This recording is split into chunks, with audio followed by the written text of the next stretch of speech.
ഈ കരനെൽ കൃഷി എന്ന് പറയുന്നത് നല്ല രീതിയിൽ വരുവാണെങ്കിൽ നഷ്ടം വരത്തില്ല. നെല്ലെന്താണെന്ന് അറിയില്ല, അവർ ചോറ് കഴിക്കുന്നുണ്ട്, പക്ഷെ നെല്ലെന്താണെന്ന് അറിയില്ല. ജീവിതത്തിൽ എവിടെ പോയാലും കൃഷിയിടത്തിലോട്ട് പോകുമ്പോൾ കിട്ടുന്ന സന്തോഷം അത് ഭയങ്കര ഒരു പോസിറ്റീവ് എനർജിയാണ്. പാടത്ത് കൃഷി ഇറക്കുന്നത് നമ്മൾ കണ്ടിട്ടുണ്ട്. ഇപ്പം കരനെൽ കൃഷിയെക്കുറിച്ച് നമ്മൾ കേട്ടിട്ടുള്ളൂ, കൂടുതലായിട്ട് കണ്ടിട്ടില്ല. അപ്പം അങ്ങനെ കരനെൽ കൃഷി ചെയ്ത് വിജയിപ്പിച്ച ഒരാളുടെ കൂടെയാണ് നമ്മളിന്നുള്ളത്. കുഞ്ഞുമോൻ എന്നാണ് ആളുടെ പേര്. കരനെൽ കൃഷിയെക്കുറിച്ച് കൂടുതലായിട്ട് കരനെൽ കൃഷി എന്ന് പറയുന്നത് അറിയില്ല, അതേപോലെ ഡീറ്റെയിൽ ആയിട്ടൊന്നും. കരനെൽ കൃഷി എന്ന് പറയുന്നത് എനിക്കിപ്പോൾ ഒരു 56 വയസ്സുണ്ട്. എൻ്റെ ഒരു 16 വയസ്സിലൊക്കെ നിലച്ചു പോയൊരു കൃഷിയാണ് കരനെൽ കൃഷി. കാരണം കരനെൽ കൃഷി എന്ന് പറയുന്നത് താമസയോഗ്യമായ സ്ഥലത്ത്, മിച്ചം കിഴക്കുന്ന സ്ഥലത്ത് അതിന് ഭാഗമായി വിത്ത് ഉപയോഗിച്ചിട്ട് നെൽകൃഷി ചെയ്യുന്നതിനാണ് കരനെൽ കൃഷി എന്ന് പറയുന്നത്. അത് ഈ 35-40 വർഷമാണ് നിലച്ചിരിക്കുമായിരുന്നു. ഇപ്പം അതിന് പ്രത്യേകിച്ച് ഇതുപോലെ ചേറിൽ അല്ല, നമ്മൾ മണലിലാണ് ഈ കൃഷി ചെയ്യുന്നത്. കാരണം ഈ മഴയെ ആശ്രയിച്ച് ഇളവിത്ത് ഉപയോഗിച്ചിട്ട് ഇപ്പം നമ്മളിവിടെ ചെയ്തിരിക്കുന്നത് മണിരത്ന എന്ന് പറയുന്ന 90 ദിവസം വിളവുള്ള വിത്താണ് വിതച്ചിരിക്കുന്നത്. നമ്മൾ പ്രകൃതിദത്തമായിട്ട് മാത്രം മഴയെ ആശ്രയിച്ച് മാത്രം കൃഷി ചെയ്തിരിക്കുന്നതാണ്. യാതൊരു വേറെ രീതിയിലൊരു വലിയ വളം എന്ന് പറഞ്ഞാൽ നമ്മൾ ചാണാനും അതുപോലുള്ള കാര്യങ്ങൾ മാത്രമല്ലാതെ വേറൊന്നും ചെയ്തിട്ടില്ല. പിന്നെ ഈ കെമിക്കൽ അല്ലാത്ത കീടനാശിനികൾ ഉപയോഗിച്ച് അപ്പം അങ്ങനെ ചെറിയ രീതിയിലുള്ള ആ ഒരു വളപ്രയോഗത്തിലൂടെയാണ് ഒരു വലിയൊരു ഇതാണ്. ഇതിനകത്ത് ഒരു മെസ്സേജാണ്.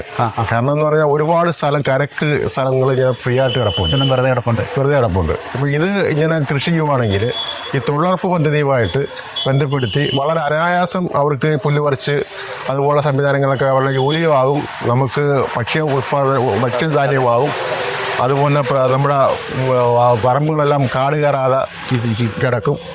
അങ്ങനെ ഒരു വലിയൊരു മെസ്സേജാണ്. അതുപോലെ തന്നെ നമുക്ക് ഈ സ്കൂളിലെ കുട്ടികളെയൊക്കെ കൊണ്ടുവന്ന് ഇത് പഠിപ്പിക്കാനും ഇവർ അടുത്ത ഭാവി തലമുറയ്ക്ക് കൃഷിയുടെ ഒരു അവർക്ക് ഒരു അവയർനെസ് കൊടുക്കാൻ. പക്ഷെ ഇപ്പോഴത്തെ പല കുട്ടികൾക്കും നെല്ലെന്താണെന്ന് അറിയില്ല, അവർ ചോറ് കഴിക്കുന്നുണ്ട്, പക്ഷേ നെല്ലെന്താണെന്ന് അറിയില്ല, കൃഷി എങ്ങനെയാണെന്ന് അറിയില്ല. അപ്പോൾ അതൊക്കെയാണ് എൻ്റെ ഒരു മനസ്സ്. ഞാൻ ഇതുപോലൊരു പൊതുരംഗത്ത് എനിക്ക് താല്പര്യമുള്ളതുകൊണ്ട് അതിൻ്റെ ഒരു ഭാഗം കൂടാണ് ഈ ചെയ്തിരിക്കുന്നത്. എന്തായാലും വളരെ വിജയമാണ്. ഇതെല്ലാവരും ഇത് ചെയ്യണം. അങ്ങനെ ആഗ്രഹിക്കുന്നവർക്ക് ഞാൻ വിത്തൊക്കെ കൊടുക്കാനും തയ്യാറാണ്. അപ്പോൾ ഈ പാടത്ത് കൃഷി ചെയ്യുന്നതും കരനെൽ കൃഷി ചെയ്യുന്നതുമായിട്ടുള്ള വ്യത്യാസമുണ്ട്. പാടത്തെന്ന് പറഞ്ഞാൽ പാടം ചേറും വെള്ളത്തിനെ ആശ്രയിച്ചാണ് പാടത്ത് കൃഷി ചെയ്യുന്നത്. അത് നമുക്ക് പ്രകൃതി ദുരന്തം കൊണ്ട് വെള്ളം ഒക്കെ ഉണ്ടായി മൊത്തം നശിച്ചു പോകാൻ ചാൻസ് ഉണ്ട്. അപ്പോൾ അങ്ങനെയൊക്കെ ഒരുപാട് ഒരു റിസ്കിങ് കൃഷിയാണ് പാടത്തെ കൃഷി. കീടനാശിനിയൊക്കെ അധികമായിട്ട് ഉപയോഗിച്ചിട്ടാണ് അവിടെ കൃഷി ചെയ്യുന്നത്. കീടങ്ങളുടെ ഉപദ്രവം എല്ലാവരും സെയിം തന്നെയാണ്. പക്ഷേ ഇവിടെ നമുക്ക് ഈ കരപ്രദേശം ഏരിയകൾ ചെറിയതായതുകൊണ്ട് നമുക്ക് പരിചരിക്കാൻ പറ്റും. അപ്പം ഒരു സ്ഥലത്ത് പടരാൻ ചാൻസ് ഉണ്ട്. അപ്പം അങ്ങനെയൊക്കെ ഉള്ളത് തന്നെ വൈഡായിട്ടുള്ളതാകുമ്പോൾ നമുക്ക് എത്തിപ്പെടാനുള്ള ഇത് കിട്ടത്തില്ല. ഇതിപ്പം നമുക്ക് എങ്ങനെയായാലും 10, 20, 30, 50 സെന്റൊക്കെ കാണത്തുള്ളൂ. തീർച്ചയായും നല്ല ആരോഗ്യത്തോടുള്ള ജീവിക്കാൻ വേണ്ടിയുള്ള ഭക്ഷണത്തിനുള്ള അരി നമ്മുടെ ഈ കരകൃഷി ഇന്ന് ഉണ്ടാക്കിയെടുക്കാൻ പറ്റും. ഇതൊരു എത്ര വർഷമായിട്ട് ചെയ്യുന്നുണ്ട്? അല്ല, ഞാനൊരു ഒരു പ്രവാസിയാണ്. 2017 ഞാനിവിടെ ഈ വന്നതാണ്. അന്ന് ഈ വെള്ളപ്പൊക്കത്തിലൊക്കെ ഒരുപാട് പേര് ഇതുമായിട്ടൊക്കെ ബന്ധപ്പെട്ടൊക്കെ വർക്ക്. എനിക്കൊരു 10-20 ഏക്കർ കൃഷി ഞാനിവിടെ ചെയ്യുന്നുണ്ട്, പാടത്ത് ചെയ്യുന്നുണ്ട്. അപ്പം ഞങ്ങൾ കുടുംബപരമായിട്ട് കൃഷിക്കാരാണ്. ഞങ്ങളിവിടെ ചേനാട്ട് കുടുംബം എന്ന് പറയുന്ന ഇവിടുത്തെ പഴയകാല കാർഷിക കൃഷി ചെയ്ത് ജീവിക്കുന്ന കുടുംബത്തിൽപ്പെട്ട ആളാണ്.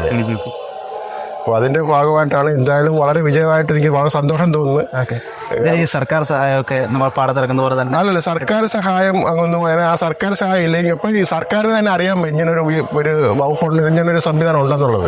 ഇപ്പോൾ എല്ലാവരും പച്ചക്കറി ഒക്കെ അതിന് വേണ്ടിയൊക്കെയാണ് ഈ ഫണ്ടുകളൊക്കെ ഉപയോഗിക്കുന്നത്. പക്ഷേ ഈ കരനെൽ കൃഷി എന്ന് പറയുന്നത് നല്ല രീതിയിൽ വരുവാണെങ്കിൽ നഷ്ടം വരത്തില്ല. പച്ചക്കറി ആണെങ്കിൽ മഴയൊക്കെ കൂടിക്കഴിഞ്ഞാൽ നഷ്ടം വരും. ഇതിപ്പോൾ അങ്ങനെ ഒരു പ്രശ്നം ഉണ്ടാകുന്നില്ല. നല്ല രീതിയിൽ പരിചരിച്ചെടുക്കുവാണെങ്കിൽ നമുക്ക് ഈ സബ്സിഡിയുടെ ഒക്കെ കൂടെ കിട്ടുവാണെങ്കിൽ നല്ല രീതിയിൽ നമുക്കത് നെല്ല് ഉൽപ്പാദിപ്പിക്കാം. തരിച്ചു കിടക്കുന്ന സ്ഥലങ്ങളൊക്കെ നമുക്കത് പ്രയോജനപ്പെടുത്താൻ പറ്റും. കാരണം നമ്മുടെ ഓരോ പഞ്ചായത്തിലും എന്തുമാത്രം സ്ഥലമാണ് തരിച്ചു കിടക്കുന്നത്. വേറൊരു കാര്യമുണ്ട്. ഇപ്പം ഞാനിത് മഴ കാര്യത്തിൽ ആശ്രയിച്ച് ചെയ്തതാണ്.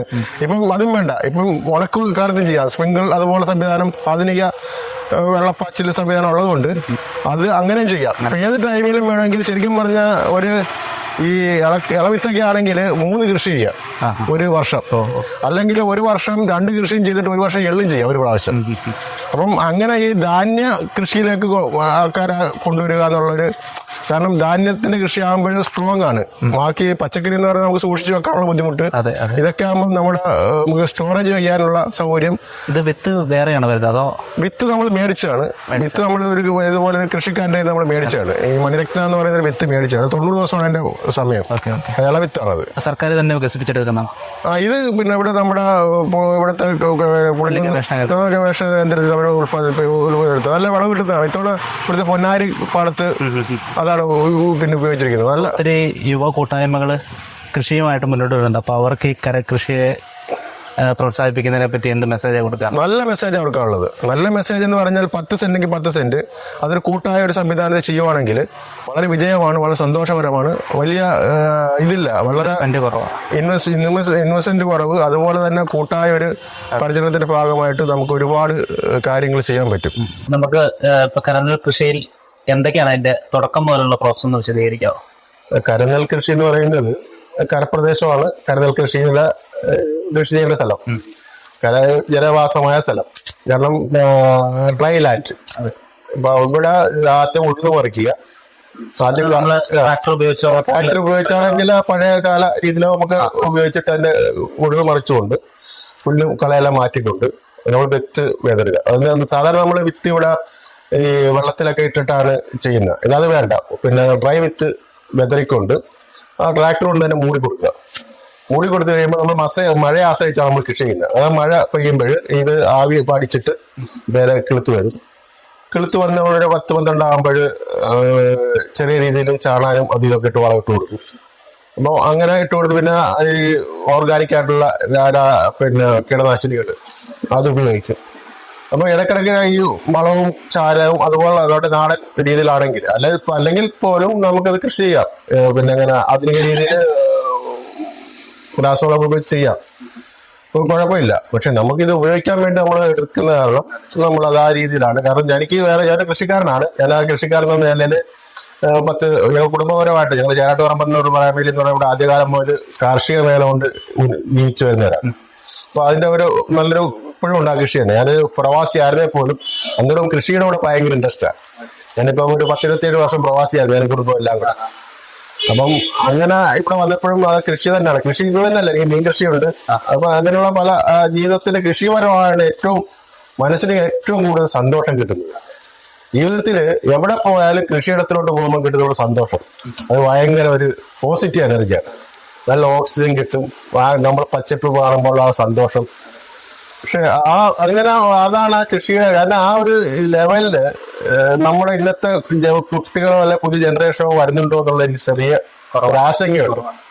ആശങ്കയുടെ ഒരു ഭാഗമായിട്ടാണ് ഞാനൊരു പൊതുപ്രവർത്തകൻ എന്ന നിലയിൽ ഇത്തവണ ആ ഒരു കരുതലിലൂടെയൊക്കെയാണ് റിസ്ക്. ഇപ്പൊ കുറച്ച് ആൾക്കാർ എന്നെ ആദ്യമൊക്കെ ആൾക്കാർ കളിയാക്കി എന്തോ ഒരു കാട്ടിക്കൂട്ടുന്നത് എന്നൊക്കെയാണുള്ളത്. പക്ഷെ അത് എല്ലാം ഭാഗമായി വന്നു കഴിഞ്ഞപ്പോൾ എല്ലാവരും സന്തോഷമായി.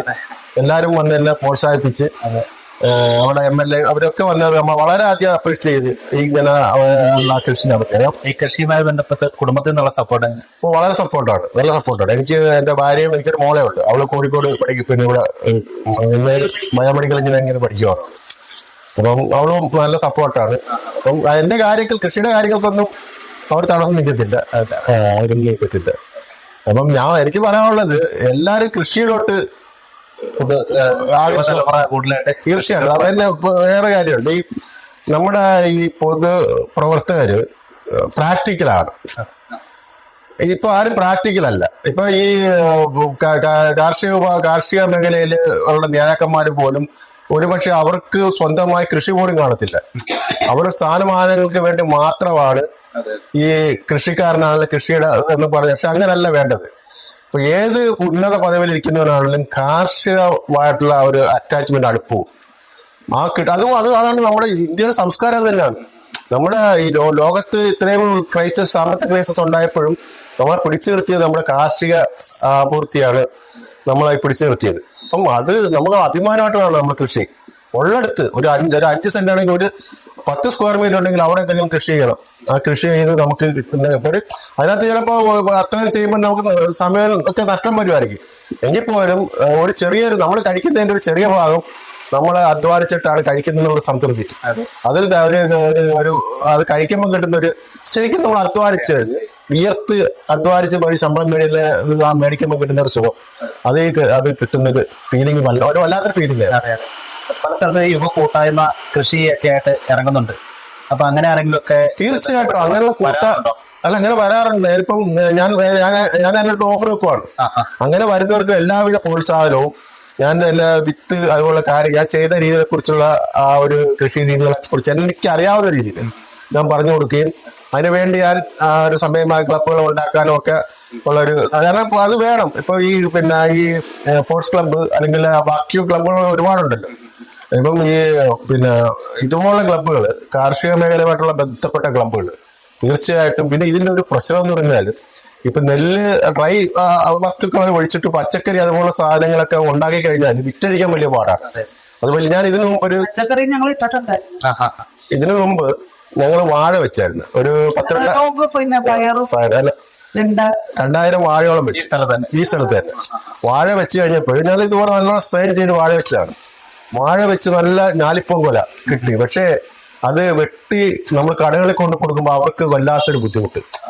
അവര് നമ്മളെ എപ്പോഴും റീപ്രൊമോട്ട് ചെയ്യുവാണ്. അവർക്ക് ഇതിനെക്കാട്ട് വില കുറച്ച് മാർക്കറ്റിൽ നിന്ന് കിട്ടും എന്നൊക്കെയുള്ള നമുക്ക് നമ്മളെ നിരുത്സാഹപ്പെടുത്തുന്ന കാരണം നമ്മൾ ഒരു കിലോ ഞാലിപ്പം പഴപ്പം നിലയിൽ 100 രൂപ ഉണ്ട് മാർക്കറ്റിൽ. നമ്മൾ ഇപ്പോഴും കൊണ്ടു ചെന്ന് കഴിഞ്ഞാൽ 30 രൂപ 40 രൂപ കൂടുതൽ അവർ നമുക്ക് തരത്തില്ല. അത് ശരിക്കും പറഞ്ഞാൽ വിപണന സംവിധാനം ഒരു കർഷകനെ സംബന്ധിച്ചുള്ള മെയിൻ ഘടകമാണ്. അത് ഇപ്പൊ ഈ നെൽകൃഷി നിലനിൽക്കുന്ന പോലും ഇപ്പൊ ഗവൺമെന്റ് ഇവര് സിവിൽ സപ്ലൈസ് നെല്ലെടുക്കുന്നതുകൊണ്ടാണ് ഇപ്പം ഈ കൃഷി നടക്കുന്നത് കുട്ടനാട്ടില്. അപ്പം അത്